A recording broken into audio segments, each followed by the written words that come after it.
definitely going to hit up wherever you guys are. But thank you so much for joining us for the second hour. And of course, we are live on YouTube. We are having a beautiful conversation. We have an amazing lady with us today. Gloria is here, and she is just amazing, even with the conversations that we're just having behind the scenes. I'm just looking forward to really understanding, because sometimes things are just happening in our nation, they're just happening around, but sometimes we're just not informed.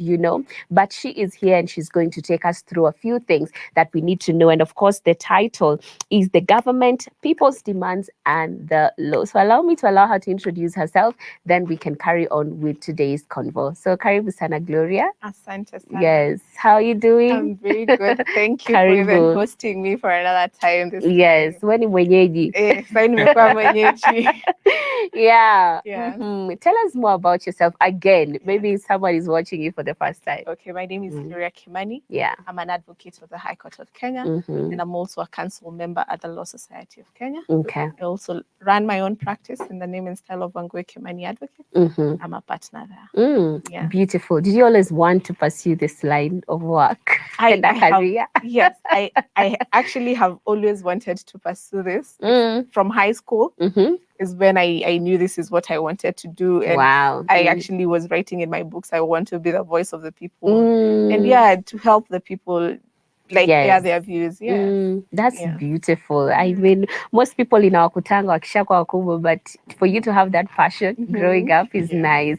And today we have a very deep conversation, the government, people's demands, and the law as well. Maybe you can just sort of give us a foundation. Why is it important for us to have this conversation? And most importantly, for us as Kenyans to also be aware? That's a very good question. I think for us to, it's a very, because one of the things us discussing about the rule of law is very important, because it's what governs their day-to-day lives. And if we are not, even the Bible says, my people will perish because of lack of knowledge. So it's also a very important thing for us to be knowledgeable of what is happening around the country, what you can question, what you cannot question. And it's good for people just to have the awareness of what is happening, especially the rule of law, and how to defend themselves. Yes. Yeah. And would you say, from where you're seated, is it necessary, or was it necessary, everything that is happening right now with the Gen Zs coming out, and we are seeing the protests, we are seeing them speaking out, and even communicating that we want to see change.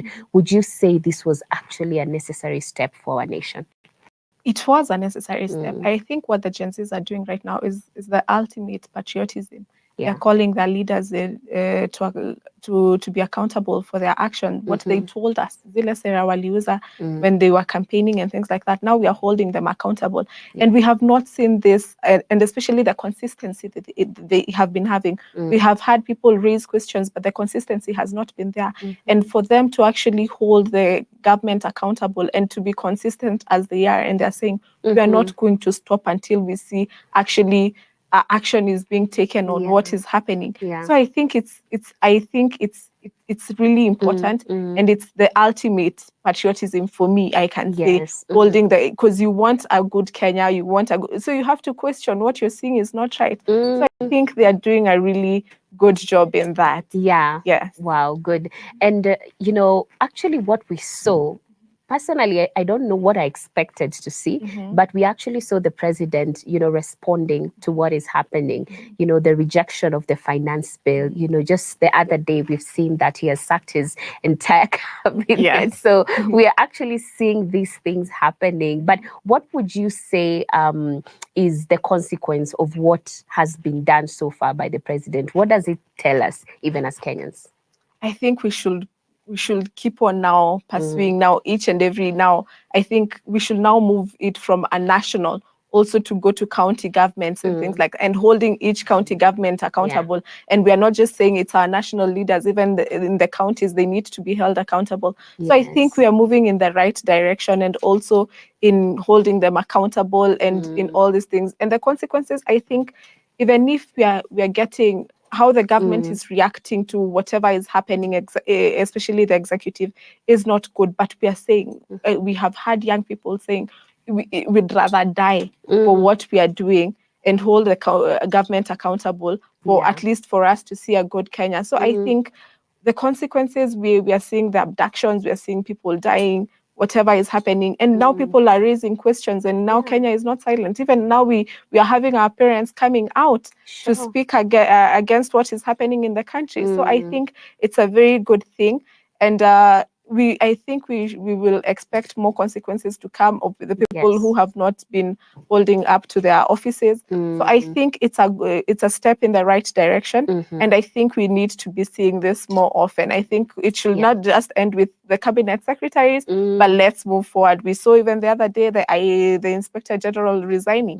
Well, was it voluntary or involuntary resignation? Well, yes. So we do not know. So, but we expect more. And even for the people who have left or who have been fired or they have resigned, we are still going to hold them accountable for what they did in office. So we should not let it go at because now they have left. We leave them. No, no, no, no. We are saying for the time you held and whatever you did in your term, we need to hold you now personally accountable right now, because you're not the holder of the office. We will follow you personally in your capacity. Yeah, for sure. And what does this mean according to the law? You know, the president firing his entire cabinet. And, you know, we understand that the AG is also not in the picture, who is supposed to be the advisor. So now what does this mean for our country? What is the way forward after what has just happened? Because I believe many Kenyans are waiting and they're wondering, so what next? What should we expect? Now, it's a very, but we have seen the firing of cabinet secretaries very, very often. And actually, the president has power to do so. He can actually reassign them to another ministry, or he can actually fire them. And also another part of firing them, we see now this one, the president does not have discretion. If the parliament, we saw what had happened to the Minister of Agriculture. You remember there was a petition that was brought in parliament, and they wanted to actually, they had petitioned for the removal of the cabinet secretary in his office. So what would have happened if it went contrary to what it did? If parliament actually saw he was in gross violation of human rights, or he was in gross misconduct, what will have happened if Parliament actually thought it was made a decision that he should have been fired? Then they take it to the president, and the president has no discretion. You see, like right now, he has a discretion maybe to fire them or not, but when it is submitted to him through Parliament, the Constitution says shall. So there are mandatory things where the president can actually fire them, and if it's the parliament that has brought that to him, but if it's the one he does voluntarily, then it's upon him. It's a discretionary power to him. But again, when now he appoints now the new cabinet, does the National Assembly still have to sort of approve, agree to it? But then this same National Assembly, people are against it and want it dissolved. So what now happens, in such a situation? Or even just tell us, how easy is it even to remove, the entire parliament and just dissolve the whole thing? How difficult or simple is it? Well, maybe for cabinet, it is very easy to dissolve, because it's again it's a presidential discretion whether he wants them to stay in office or not. Now for parliament, it's a whole other thing. Right. For parliament to be declared dissolved, it's a whole other thing. The court has, like, there are so many things, and we have actually seen in the past, even for judgments calling for the parliament to be dissolved, but do you think they can actually like to exit? So it's very difficult when it comes. There are processes that have to be followed for parliament to be dissolved. Yes, but now, so those are the different things, and we had talked about maybe the appointment of cabinet secretaries. So here is where the president actually gives a list of the people he recommends to be cabinet secretaries. And now the checks and balances that happen in decision making, when he selects these people, they have to go to parliament. And then now parliament forms a committee that vets these people.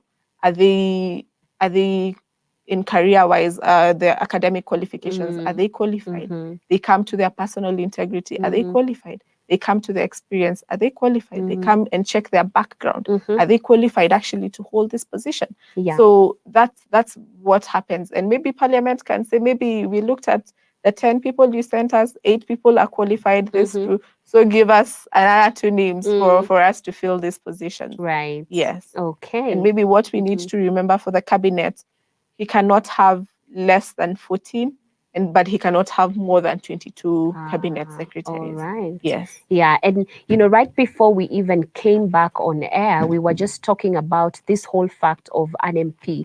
If we were to remove or recall an MP, what does the process look like? To the common mwananchi who maybe is just asking themselves that question. What is the process like, just to get an understanding? Yes. Of recalling my background I get betrays me. Yes. Yes. Recalling an MP is quite a process. What the constituents have to realize, you cannot recall an MP, and at least he has served 2 years. You have given him time to serve, and you can only recall him after 2 years. Right. So after that, what happens is if you wish to recall an MP, there are certain people who cannot recall an MP. This you look at it is maybe the people who are maybe competing for the same position. Yeah. They cannot decide, maybe after 2 years, let's decide to recall this MP. They cannot do that because it looks like every time you defeat someone, they would like to remove you from office. Yeah. But what happens if people think they need to recall the MP, they have to go to court. Yeah. And bring a petition in court and say this MP has grossly violated the Constitution, or is in gross misconduct of the Constitution, or he acted in gross misconduct and things like that. So after that, the court, now again, processes in court may take long. We don't know how long this case will take. True. Yes. So until a judgment is given and the court is satisfied, indeed, there was a gross violation of the Constitution, or there was gross misconduct, then what happens after that?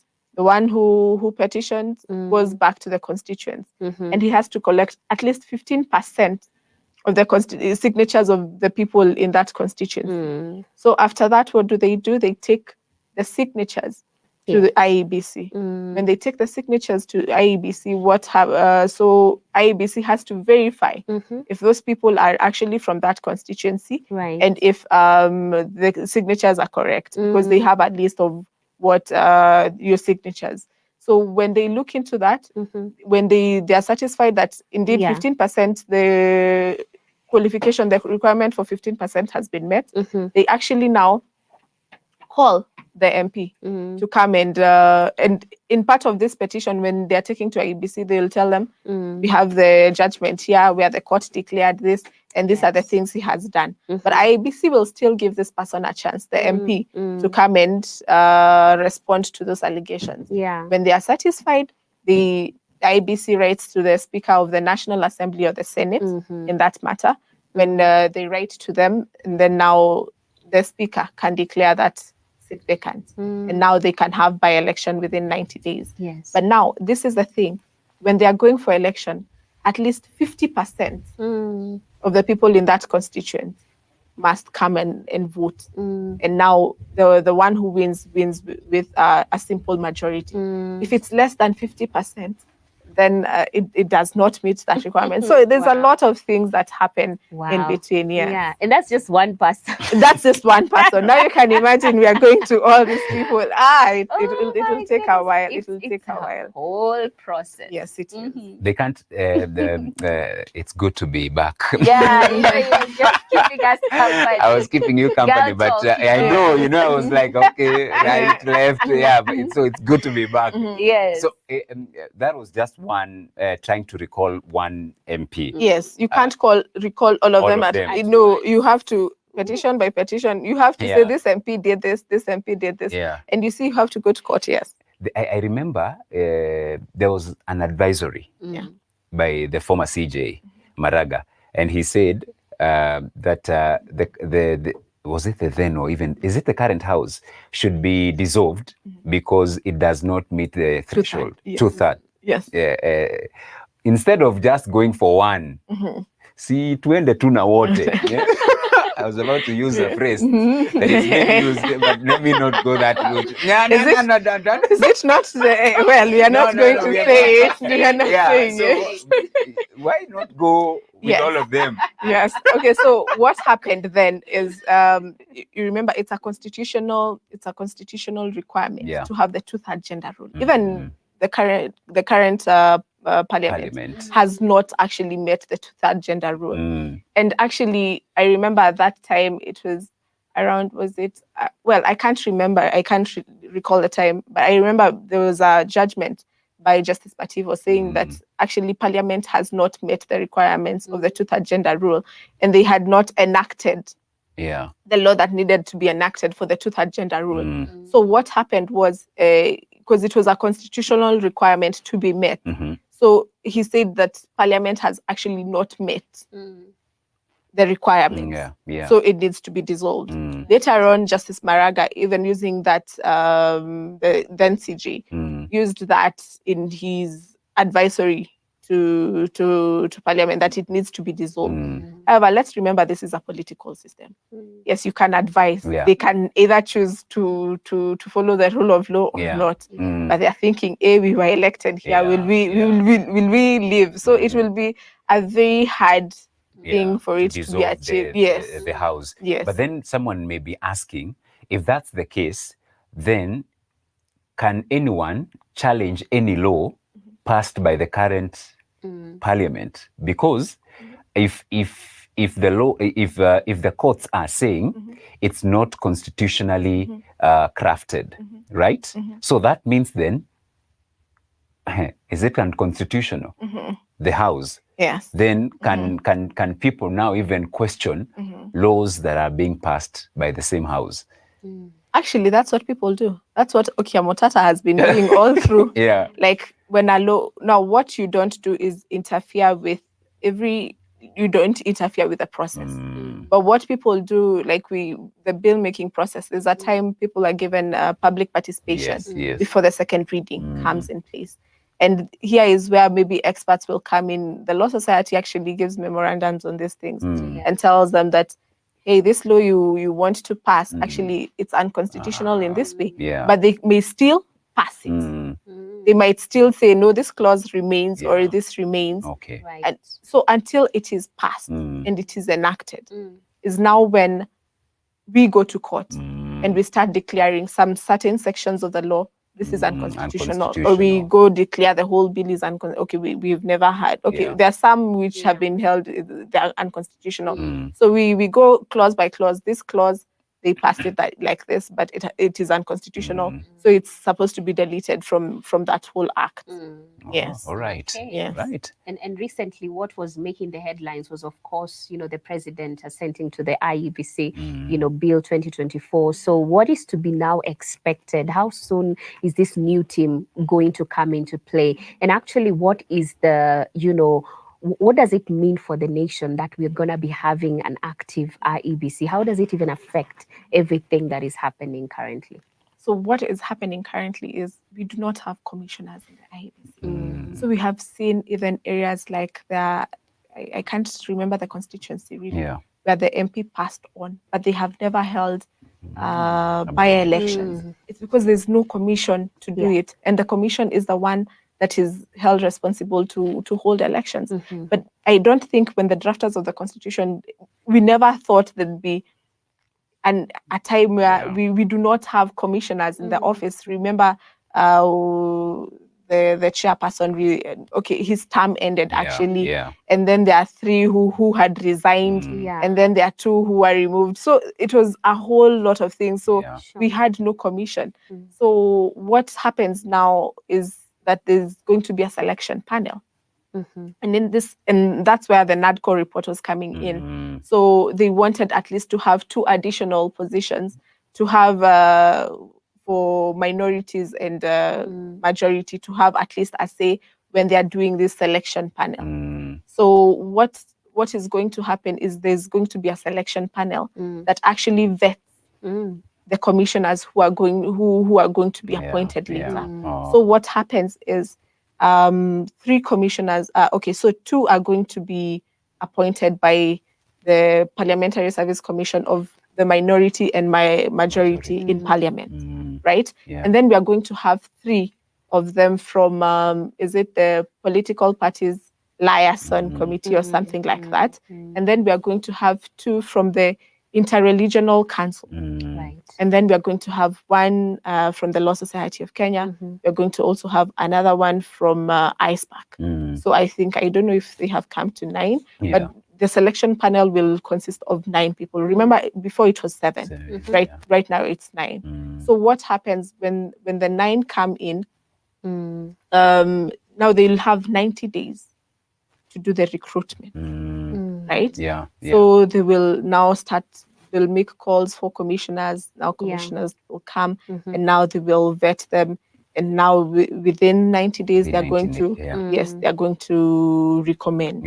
Yes, for their so appointment. currently the most important thing is to have that select committee in place. Yes. Because after we have the committee in place, we now at least have timelines within 90 minutes, or rather 90 days. 90 minutes, football, Yeah. 90 days.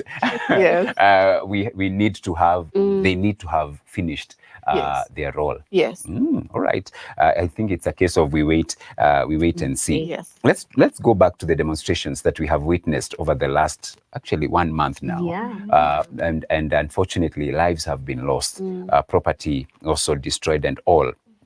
We saw the IG resign. The Interior CS was part of the cabinet that was sent packing. The question people are asking in terms of as clamor for justice continues for those who lost their lives, can now those 2 be held personally responsible for what transpired while they were in office? The Interior CS and the IG. And what are some of, also even as you answer that, the limits that police should go to quell any form of violence? So one thing we need to remember, if demonstrations are peaceful, people are actually exercising their right. Yeah. This is actually, it's Article 37 of the Constitution, that you come out and exercise your right. So that right should not be limited by the police in any way, unless you're doing it now it's not peaceful anymore. And I remember last time we had talked of the do's and don'ts in protest. It's within 6 a.m. to 6 p.m. and you're doing so, and you're not interfering with also the quiet rights of other people, like you're not destroying property. So I think the police should actually police are supposed to come in to ensure there's peaceful protest. For protesters, they're supposed to offer security to the protesters. What we are seeing the police doing is using force to peaceful protesters, which is very wrong. And that command, and that's what we were saying, even the Law Society of Kenya has been very active in saying and calling out the commanders. We saw the Nairobi commander the other day. When the protest started, he condemned them, and we were wondering, but they're peaceful protesters. There's nothing they're doing. So if you use force actually on peaceful protesters, that's why we hold you responsible. And right now the question we are asking, who is this abducting people? And we are being told, the process. But if the police do not know who is abducting, then who should we hold responsible? Because they're supposed to know it's a criminal offense to actually abduct someone.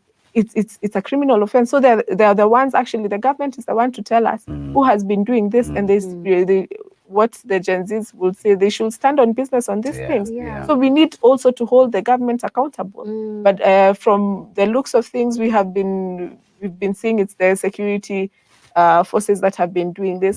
So I think we need to hold each and every one of them accountable. Yes, and even for the IG leaving, because the police cannot do anything without his command. So I think we need to hold him accountable for the time he was in office, accountable for the abductions that happened, the police that used force. We need to hold them accountable. Yes. And on the flip side, we actually just the other day we were looking at videos in Nanyuki. There's this supermarket called Shieni Supermarket. I think it actually belongs to an MP or Yeah, something of the yeah. sort. And what we saw is the protesters actually going in, stealing the things in there and even set ablaze the place. We also saw what happened in Parliament. We see that they entered and, recording videos. We are not afraid. I don't know to what limit should protesters go as well, because now there are two sides of the coin, whereby two wrongs are not making a right here. The police are not in the right, but sometimes we get to a point whereby the excitement and, the fury and the anger at the same time gets to a place whereby now damage is being perpetrated. We've seen even, was it RNG Plaza or something of the sort? We have damages happening because they believe these places belong to some politicians. So how do we actually balance this out between the protesters and also the police? One thing I can say, protests are very different. Yeah. Now that's not a protest, that's a riot. Yeah. You get the point? Right. Because protests are supposed to be peaceful. That's why we call them peaceful protests. Yeah. And now when it turns to be violent, now that's rioting. You get the point? And now that's actually against the law. Now where you find people now are those, we can call them goons, because those are not protesters. Protesters are supposed to be chanting with their banners and things like that. And now this is an element of criminality. We are seeing that now you're starting to destroy property. Even on a normal day, when you destroy property, you're going to be taken to court. So I cannot call those full protesters. Those are rioters, and they're not there to cause any good, because see, when you're doing protests, you need to be very peaceful and you do not interfere with the property or the rights of other people.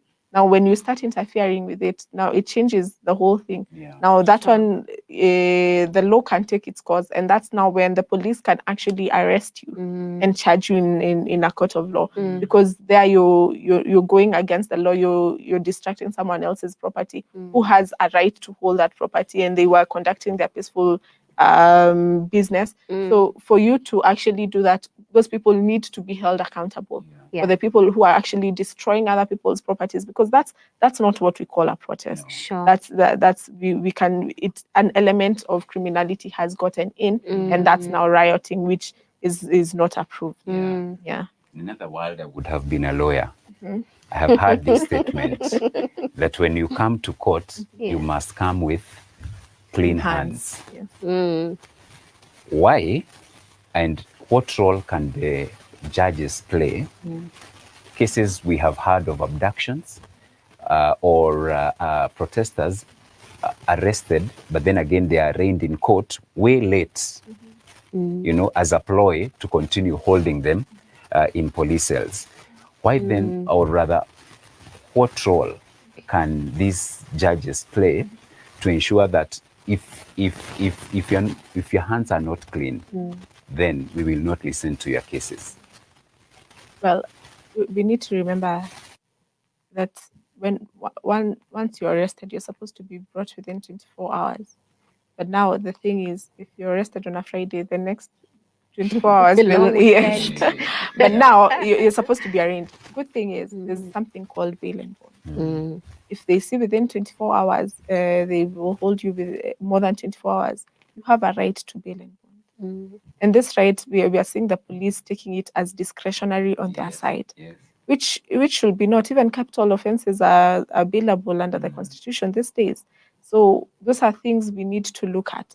And that's what we have been seeing the police do. They are holding people actually in the cells for more than 24 hours.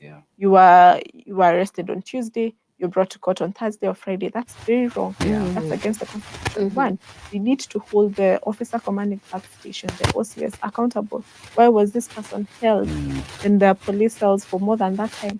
And you have recourse in the law. You can actually go and say that your rights were violated, and you can actually seek compensation. Because how can, now that's unlawful arrest. Yes. Yes, and we can actually hold these people accountable. So those are the steps we are actually taking. We have seen very many reports of people being arrested, and they are within 24 hours they're not presented to court, and that is very wrong. And now what we are seeing with police, this has to also be called out. what they do is actually they arrest you on Thursday, maybe afternoon. So they hold you and now process you after 5. So that's it's 6. So Friday unakaa ndani. You see, for the common mwananchi, yes, 24 hours ijaisha, 24 hours inaisha after court hours are done. So that is also something we need to call out to the police are doing. And actually, you see, the common mwananchi, you may not afford even the bail terms they give you. So you will spend the night Thursday, Friday, Saturday, Sunday, then Monday evening. Yes, so that's one of the things we are saying. But all we are saying is you're not supposed to be held more than 24 hours if it's a weekday, more than 24 hours if you're not presented to court. But then we are seeing these things happening, and what people should realize is they need to ask for the bail and bond. Actually, it's cash bail in police station.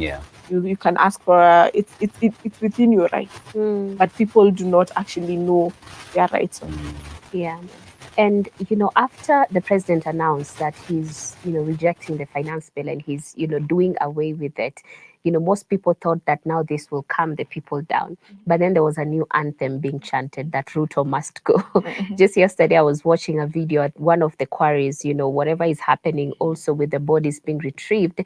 And all of a sudden, it went from whatever was happening and people began to chant again, Ruto must go. So this is what is on the mouths of so many people. The Gen Zs are saying that it's not even about you making the changes, it's you that we want to go. But what is the implication of that? Is it something that is possible? Can Ruto actually resign? What does the process even look like? So what we are seeing is a political reaction to people, that they are not actually satisfied with what the executive and maybe in that case the president. So what we are seeing is a reaction for people what is happening around, and they are not happy, and they are saying we are not satisfied with your leadership and we need you to go. But then we remember there's the legal aspect of it. He can just he can resign, maybe upon death and things like that. Let's remember we elected him in that position, and when we were voting for him, we voted him and his deputy president. Although you ticked the president, it is also an elective also for the deputy president. And you remember, and you remember even when he was dissolving his cabinet secretaries, he said this position does not touch the deputy president because you're elected as one. So he can't fire the DP. He can't fire the DP. So maybe what he can do is he can withdraw whatever we saw. Even him, our president, when he was the deputy president, he could not have been fired. He was not. Now it's coming around. So what happens if he resigns or if he dies, or there are certain aspects that his position can be declared vacant. But now what happens is the deputy president is the one to step in to be the president. Yes. So for a period or the entire the entire time. The entire time now. Yes. And what if he doesn't resign? Like, do people have the power to remove a president? Now it has to go now to parliament, and it's a whole process. One, it has to go to court. Has he violated the constitution and things like that? Now it goes to parliament, and now we can remove him from office. But now let's remember, the deputy president now is the one to take automatically. Yes. Wow. Okay. Listening to you, it's then that we realize the power of parliament and the people that we elect into that house play such a critical role in the governance of this nation. And so it's not about we empathize with people and we give them these positions. We need to elect people, with sobriety, with a sober mind. Because listening to you, everything rotates bunge. Where this thing, Parliament, cabinet, approval, parliament. Yes, it's called the checks and balances. So when they are not doing the right thing, it goes to the judiciary. But everything is interconnected. Yes, this one you cannot say this one can survive without this one. So it's just a way of them coordinating, and their powers are related. They are very wild demands that people are making out there. who sets the salaries, especially for elected leaders? The salaries. SRC. Yes. Now, there are calls, the demands that we need to slash the salaries of. So how can someone make such proposals? Is it go through SRC? Yes, it has to go through SRC. Remember, it's an independent. Even that's why they made it an independent body by itself, because they knew with the interference of parliament and things like that, they can just be told, oh, change, but it's supposed to be an independent one. So they are the ones to make the recommendation. Yes. All right. Yeah. Yeah, because they're saying we need to slash the salaries of those elected leaders and plow that money back into the economy. At the end of the day, let's remember that a process has to be followed, and it's a legal process. Yes, we can make noise out here, but there's a process also that needs to be followed at the end of the day. Because if we the people start running things like that, we might also do things unconstitutionally when we are doing something. So everything has to happen within the legal confines of the law. So today we want just to remove you out of office, but maybe we just are not happy with you, but there's no gross violation. So you see, also your rights will be affected there, because just there's so many things that happen, but we are saying let them happen within the law. If we're not satisfied, let's just take the lawful process of things, and we can actually see these things happening. Yes. And how long is enough time to demand that we see changes? You know, we had the elections in 2022. So at this particular time, have we given them the time that they need to actually bring the changes? Has their time of, is it probation, and expired? Yeah. One thing we need to, I don't think there's a definite time we can say, but I think we can demand changes immediately. Yes. Once they're elected, we demand changes, we tell them, hey, Actually, this 100 if days. you remember, they said within 100 days. Yes, within that. Yeah. Nikiweka sword chini hivi. Naanza kazi. From Naanza their kazi. mouth. That's what they said. So we need to hold them accountable. Yes, Yes. we know some things will take time, but even people, I think even the conversations that people are having are not exaggerated. They have been saying, you have been telling us, like you have been telling us for such a long time. If this didn't happen, will he have assented to the IEBC amendment bill? No. So I think there are things we need to hold actually them accountable. And you see, this is our right. Yeah. It is our right to see that changes are happening, that services are being delivered efficiently. We pay taxes for that. So it is our right, it is within our right to actually demand for accountability and to see things happen. So they give us the time frames. I don't think people will be, Rome was not built in a day, but all we are saying is we need to hold them accountable. Yeah. For what have you done till this time? So far. The money that we have given you, have you been accountable to it? Can we see actually the changes, or you are just going outside the country or doing what? We need to hold you accountable. We're not saying that you do not go outside the country, but we need to see what is happening within our country. Yeah. Yes. And if they can't be faithful in the little Yes. time, Yes. we can't trust them to be faithful Yeah. in the longer, Yeah. time. But the one thing I like, and you mentioned earlier, is that the same will now even cascade, not just from the national government, parliament, members of parliament, to the county governments now, because people are now starting to ask questions. Sure. You've been allocated this money. You said you will do this. You said this project will be complete by this time, but nothing is happening. And for me, the one thing, whatever that has happened, is the awakening of the Kenyan people to the fact that they can ask questions. They can ask their leaders questions, you know, asking for that accountability. Because as you said, money has been allocated, promises were made. So any promise that now leaders will be giving, they will be very careful, you know, not just coming here and telling us, promising us heaven. What we had actually been seeing right now, I think 2027, I think we will have a very big shift in the leaders we have, because we saw maybe in 2022 what we had was the financial muscle, who had more money over who, and so people were given money, and that was what maybe led to maybe most of them being in parliament right now. Right now we are going for ideologies, and the ones who have been actually in parliament right now, we are asking, okay, you told us you're going to do this, have you done it? No? Okay, now, and maybe we might have a shift even in Gen Zs coming out to vote We saw Yeah. last time that they did not come out They to were not vote. interested. They were not interested. But we'll be But very now- shocked. We'll be very shocked this time coming round of the things that are going. And I would Yes. love to see that Kenya for us. Mm. I'd love to see young people occupying parliament. We've Yeah. seen that in the UK right now. Mm. 22, 24, Imagine. 26, 27, Yeah. 28. Like they're occupying parliament right now. So it'll be a very good thing to see that maybe we are having a new generation of people coming up.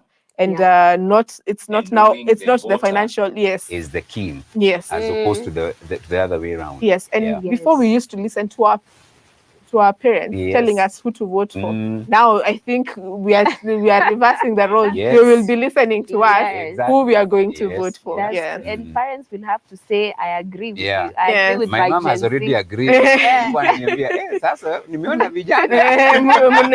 Yes. So Yeah. it's a Yes. good thing. It's a good Yeah. thing. It's a Because good even thing. our grandmothers are supporting the cause. Now everyone is supporting the cause. So That's let's wait Because we and want, see. this is the only nation we have. Yeah. We don't have an true. alternative, another option. Substitute. Yeah. So hakuna. it has to thrive. Yes. And because we know Kenya is rich, Yes. that's why people are asked, we have faith in Yes. our nation. Yes. And that's why we are Yeah. saying, you know what, if only we can streamline things, all of us will be successful in this nation. Yeah. Yeah. And it's a wake-up call It to is. actually apply the words of the Bible that remind us to pray for our leaders Yeah. and those in authority. Yeah. Yeah. I think as opposed to complaining about them, if we put turn it to actually prayer, I believe we can see a lot of change, Yeah. because God is able to turn their hearts of stone into hearts of flesh. Yes. But then are we standing in the gap? We see the president saying, pray for me. You know, me, I'm taking that statement seriously. When he says pray for me, it means amefika mahali ameona yenyewe hii si kwa nguvu zangu. If if the people decide to bring me down, Zakayo anaweza shuka, you know, it can actually literally happen. Yes. So I think it's a wake-up call for people to actually pray. And pray and pray and pray for our leaders, that God will equip them with wisdom, that even the new people coming in will not be people that have been selected with favoritism or bribery or corruption, but it will be God's appointed people actually stepping into those spaces. So Yeah, before we allow you to leave, we can give you an opportunity for your parting shot, Gloria. Yeah. My parting shot. Well, I wasn't ready for that. No. But one, I think it's still to call people to call their leaders, to hold them accountable for all they're doing. And all we are saying is, if we need to do so, let's also do so in the confines of the law. And whatever is happening within the country, let's ask people to be courageous in whatever they do. There'll be very many things that are being done to intimidate them. But if you know you're doing the right thing, you'd rather die for a right cause than not speak. You know, you'll also be held accountable by God. So all we are asking is be courageous. Be strong and courageous. I think the way Joshua was being told, be strong and courageous. Yeah. Also do it in the right way. That's Right. good. Thank you so very much. Thank Really you. appreciate you for your time and even for accepting the invitation. Regards to Madam President Yes. and the entire council. Yes. And for such a time as this, Yes. you have indeed done a fantastic job. Yes. And just like you have said, be courageous. Yes. Do not because fear. so many people are also looking up to you as the Law Society of Kenya, because the trust's deficit in our nation is on another level, to the point that you saw there over the weekend. People are even telling the police, don't take the bodies. Yes. We will take the bodies as they can't trust even. Yes. You know, Yes. for me, I saw that and I was like, no, it's unfortunate. So may God continue to renew and refresh you as you continue to be used of Him. Karibu sana. All right. Absolutely. This has been beautiful. Awesome. This has been good, very candid, a nice conversation. And, let's continue to pray for our nation, and let's continue to also come out courageously and fight for what is truly ours. You guys are inspiring so many people, by the way, even from other countries. We are seeing them actually waking up, because I believe that political shift is here, and God is for Kenya. And I believe that we thought revival is going to come in the way that we are used to, but this could be another form of revival that we actually needed. And to just bring in a new Kenya. So yeah, let's keep praying and let's keep pushing. So Right. we've come to the end of the show. It's a Monday, so tomorrow we are going to be having one day at a time. What we do is testimonies. So prepare your hearts to receive, you know, a beautiful, beautiful testament of what God has done in the lives of other people. So kutoka kwetu, acha tuseme kwa heri. My name is Beatrice Nudi. And my name is George Gishuru. A fruitful day ahead. Bye-bye.